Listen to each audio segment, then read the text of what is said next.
Slipping Away's better. Okay. I mean, what a song.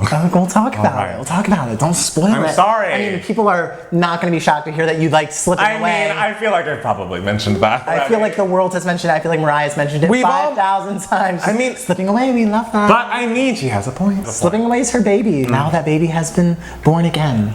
This is a weird metaphor.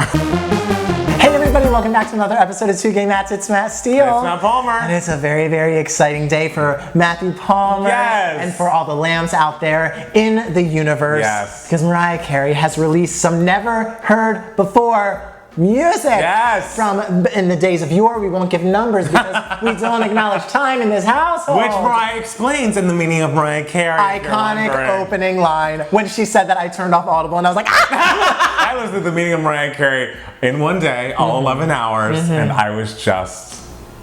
We'll talk about it on our podcast? Yes, on the podcast. Okay, we'll talk about it on the podcast. So go to Two Gay Mats on Monday. So we're talking about Mariah Carey's new collection of unreleased material, some B-sides, but only a few B-sides, and mostly songs that didn't make their respective albums. We start from 1990, we end in 2020, and most of the respective eras are represented, which I really appreciate. There are several songs that I'm like, why didn't this make it? Why didn't this make it? Especially because some of these albums are so short. Like, bitch, you could have thrown these on there, given them some love, but you know why some of them didn't make it. It's because Tommy was not a fan of the R&B. They were too urban. What are you gonna do? Mariah said in the book he wanted to watch the urban read black off of me. So I guess we should go track by track, jump into the rarities. Also, we won't talk about this too, but Tokyo Dome is Mariah Carey's best live performance of all time. Everyone listen to it, study it. It's the best anyone's ever sounded, period. Okay, here we go on again. Okay. 1990. It is, I think, Mariah's first collaboration with Ben Margulies, who wrote Vision of Love with her, wrote Someday with her, wrote a lot of that demo tape with her. This is like a Jackson 5 feel. It very much gives me, you know, TGIF theme song.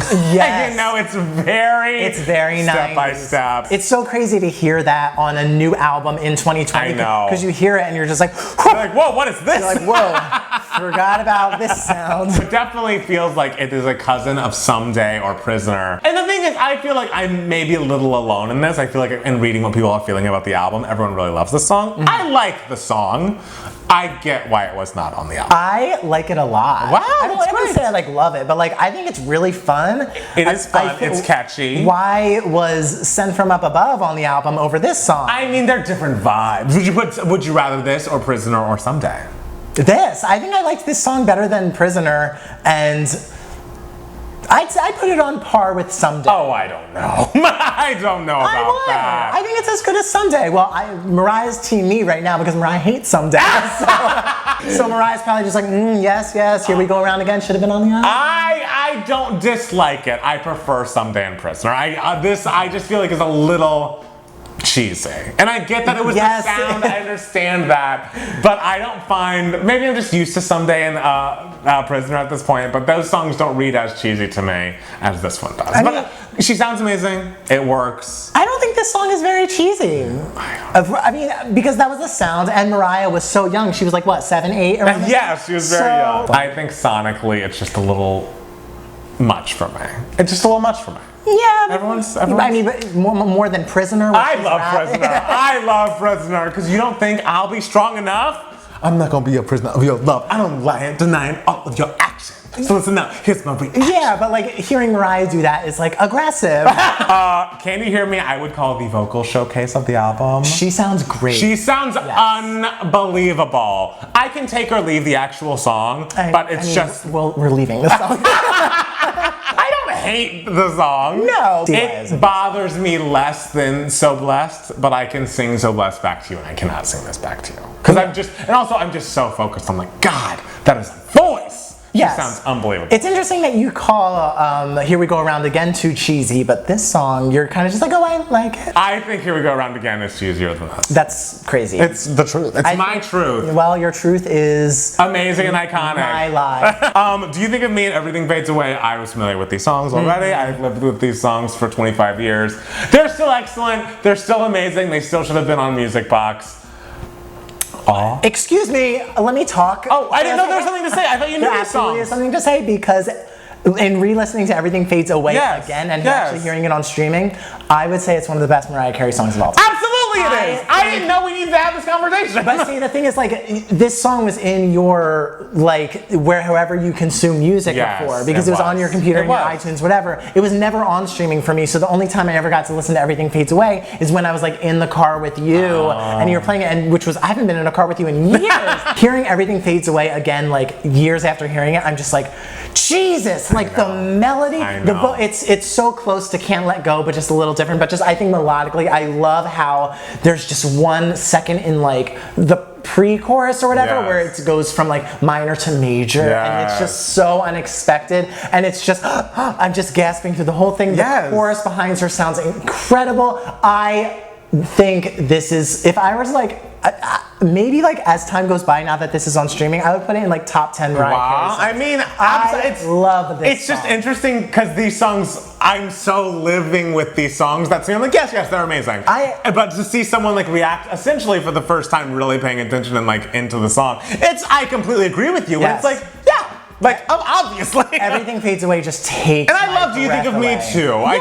It's good. It's good. I would say Do You Think of Me absolutely should have been on Music Box. Absolutely, but Everything Fades Away. Everything Fades Away is, and the fact when I saw how long it was, I was like, I did not know this song was this long. Of course it is. It's a freaking odyssey. She has a lot to say. Why wasn't it on? I'm sure. I mean, I bet Tommy, they had just gotten married. He wanted every song to be a love song. All I Live For is so fantastic. It's great. How dare I not know this song existed until I saw this track listing? It is like a Toni Braxton first album song. It is so, and the thing is, which now doesn't even sound like urban or too R&B at all, but I can hear it was what R&B music was doing. It kind of reminds me of Love Should Have Brought You Home Last Night, which is one of the first Toni Braxton songs I ever heard. It's a song that came with a Blockbuster cassette I had of like songs that were from movies, whatever. It was great. The 90s, wow. It was a weird time. I love that it's both up-tempo and the ballad. I think she sounds great on it. It's so melodic. I think the choices that are made in that chorus are so cool. It's so singable. It's so emotional. It is a 10 out of 10. Yes, yes, yes! Yes, I think melodically it's really mature. Like much more mature than she was doing on Music Box. Like, I think this song is very, very good. Like, and all 3 of those, how dare they not be on that album? I know. I can think of 3 songs on Music Box to replace. And the thing is, it's only 10 tracks, make it 13. You don't even have to replace anything. Keep it 10. Oh, Jesus. The intro to One Night is gorgeous. Oh. The intro to One Night. Oh. The intro to One Night is lovely and beautiful, and I love it. One Night is fucking awesome because I love One Night. One Night. One Night. That chorus is not good. This is wrong. The melodies, the verses with the doubles and the octave down, and there's so much happening. The choruses change words for no reason. Like, girl, this is not White House's Benson Carlton. Like, I think it's just chanty and weird. And the thing is, she's in her zenith. She's at Daydream. You know, I love everything about Daydream. And it's like, yeah, this should have been an interlude that I should have never heard the up-tempo part of this song. Girl, this is the worst opinion you've had in years. One Night, I think it's great. I love it. Okay, is the melody the exact same as the verses of Dream Lover? Yes, but I think One Night is interesting. I think it is fun. I think everything happening around her is just bonkers. And it is bonkers. I love it. I'm surprised this is the song you were talking about. That's the song I was talking about. No. He's wrong. I'm not He's wrong. actively One wrong. Night is no. Guys. It is annoying.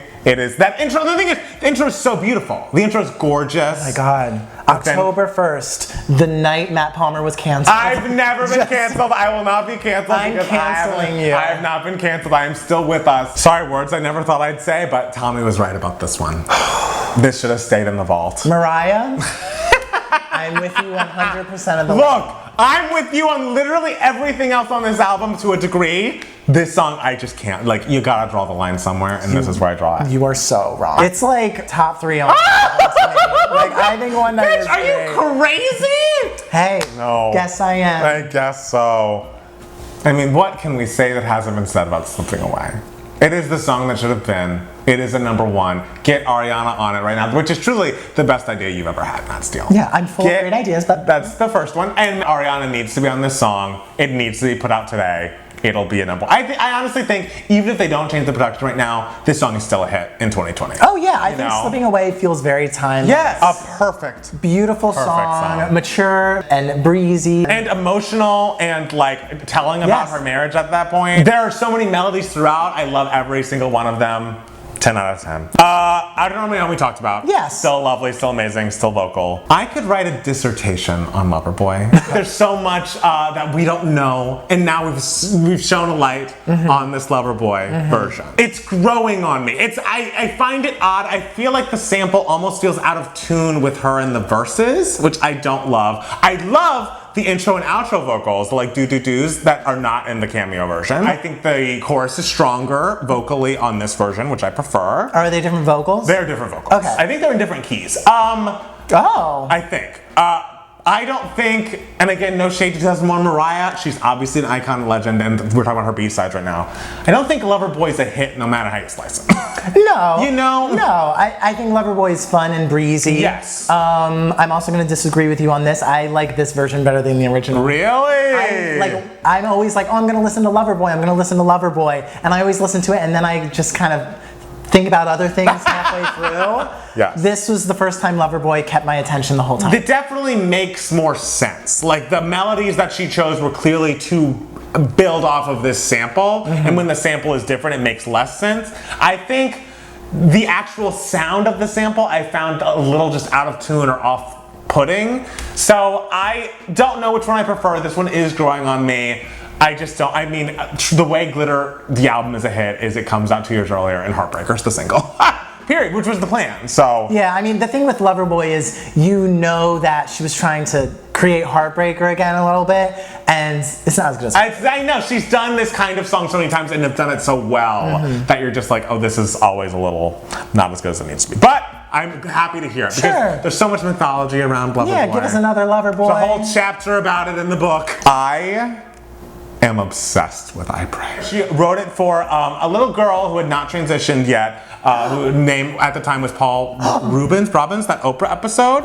It was a lovely song, a nice song that I'd heard before. This vocal performance was nice, but to hear Mariah do it, I was like, oh God, oh God. It's lovely. Now that I know the context, I like the song so much more. I know. The Emancipation era, she was so vocally, melodically, and sonically just completely in her bag. Like everything that didn't make that album of Emancipation Movement is fucking excellent. When I Feel It is so good. All of the B-sides, everything, Secret Love, Sprung. The Sprung production's a little weird, but everything she does melodically and vocally is so on, and I think I Pray is right. I Pray might be in my top 3 on this album. I love it. Justice for I Pray. Justice for I Pray, guys. Cool on You is very cute. Cool on You is cute. It's cute. Not my favorite. I mean, of the Rarities. Of the Rarities, it's not my complete favorite, but I'd switch it out for OOC on equals MC squared. Okay. You know, I feel like I don't have strong thoughts on OOC. Comparatively. I like OOC more than you do, but like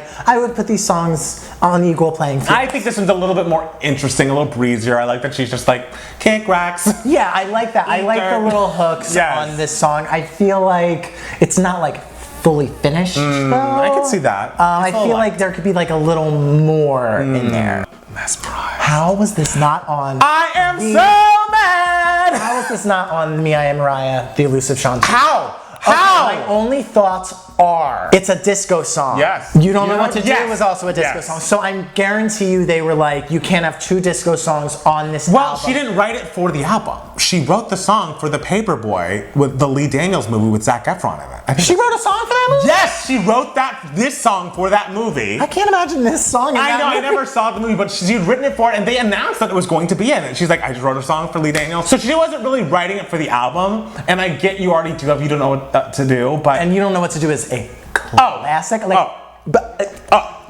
But should have been a massive... Absolutely. Should have been the single after #Beautiful. I literally will put that on my tombstone. But I think there's room for 2 disco songs on the album. Oh, I think so too. Like, this song is great. I was surprised, because I was like, all right, we're getting into 2012, we're around like triumphant times. Like, am I gonna love this? Triumphant. I do. The dance mix is great. But yeah, so I wasn't expecting a 2012 song to hit me this hard, but I was like, bitch, You didn't include this? Yeah, if it was on Yay Mariah, the Elusive Chanteuse, instead of one of, like, what's a song from Yay Mariah? Money. We love that album. Oh, we do. And it would have just made the album, like, even better. Explode into a million pieces in our hearts. Like, yes. If this song was on that album. It's great. I can't believe she had it in the vault. Yeah, that's crazy. Who cares if it's another disco song? I love the little, like, hooky parts in the chorus that is the same as Loverboy. It is the same as Loverboy. It's the same as Loverboy, but, like, it's better. It is better. Like, Lullaby of Birdland. Oh, I sang this song in my lingerie as a child, and it was so inappropriate. But, like, what are you gonna do? You know what? She talks about her childhood in the book. She talks about singing the song and learning it with, like, her mom's gay musician friends. She sounds great. She sounds great. And it's like a part of her voice that you don't ever hear. Yeah. She's scatting. Yes. How do you feel about that? You don't like scatting? I'm not a scatting person, but I know it's important to her. Yes. And she does a great job with hearing her style herself like that, it was so refreshing to hear, because you never hear her do something like that. Like, very, very jazzy. There's 3 people in the audience and I'm just like by a piano. Exactly. Like, that's not like something Mariah really does. That's not her thing. But like, you hear her do it and you're just like, oh, this is her jam. You can do everything. Oh my God, is there a jazz album coming? We'll see. And then there is what? Oh, Save the Day, which we've heard. Save the Day, which we heard. Close My Eyes acoustic. I love Close My Eyes. I mean, Close My Eyes is such a perfect It's so funny because, like, once you listen to the Audible, every other chapter includes lyrics from Close My Eyes or Petals. Literally everyone. That's my dream. I love Close My Eyes and I love Petals. I'm so thankful to her for giving us this opportunity just to get a peek inside the vault. She cracked it open for us. We didn't know that there was fucking All I Live For and Mesmerized and these fucking bops that we didn't know were just sitting back there. I pray! And I love Mariah, like, in this period of time, because she's really settled into the fact, I am a legend, and you will treat me like I am a legend. Like, I'm not going to be trying, like, for anything. I'm not going to be desperate for your attention because I am Mariah Carey. Yes. Like, she's really just embraced the whole, like, I have nothing else to prove. I am Mariah fucking Carey. Like, I think the writing of this book led her to that. Because she works through so much in the book. It's such a, she talks about so many different parts of her life that she's, while talking about them, I assume, making peace with. I love that she's taking the legacy act thing and doing it the right way. A way that's still fun for the fans. Yeah. And not just like, oh, here's a cover album. Exactly. Or here's like remastered versions of my hits and everything. It's like just the Great American Songbook. Oof, I'd hate that. And like she already did the like, here are all my number ones album again. And now she's just like, no, here are songs you've never heard before. You should have heard, because they're excellent. I think she's doing it whoever's managing her now. I know. What's her name? Melissa, like, Rudderman or something? Someone who's behind the scenes at Rock Nation, which we prefer, because after Stella, we needed someone who didn't like being in front of the camera. But lastly, one more question that I have to ask you, since I assume they're going to just have to make a biopic out of this book because it's that excellent. Who do we cast as Mariah? Mariah. I know, but like, besides Mariah. Ooh, Ro. I want Zendaya to play Mariah. Oh, that'd be great. That'd be great. I want Zendaya. She could do it. Lee Daniels, when he got his little Mariah box, was talking about making the movie of that book. Oh, that's true. So, if we want to get on it, let's get on it! I hope she calls it The Real Glitter. Oh, God. It honestly should have been Glitter, because the story's in that book. Oh, my God! That's they're all right there. I mean, we'll talk about it on the podcast. We will. Which comes out on Mondays. Yes, on Mondays, find the podcast in your favorite podcatcher. Just search 2Gay Match, CWO. Follow us on Twitter and Instagram at MattPowerMusic. And it's Matt Steele. And 2Gay Mats for both of us. Go to patreon.com/2gaymats for extra bonus content from us. We love everybody. We love Adam Parnell. We love Montana. We love Richard. And we love all of you. We love all of you. We love Mariah. Yes. Thank you for the rarities. Yes. And justice for I pray. Justice for one. Talk to you later. Bye.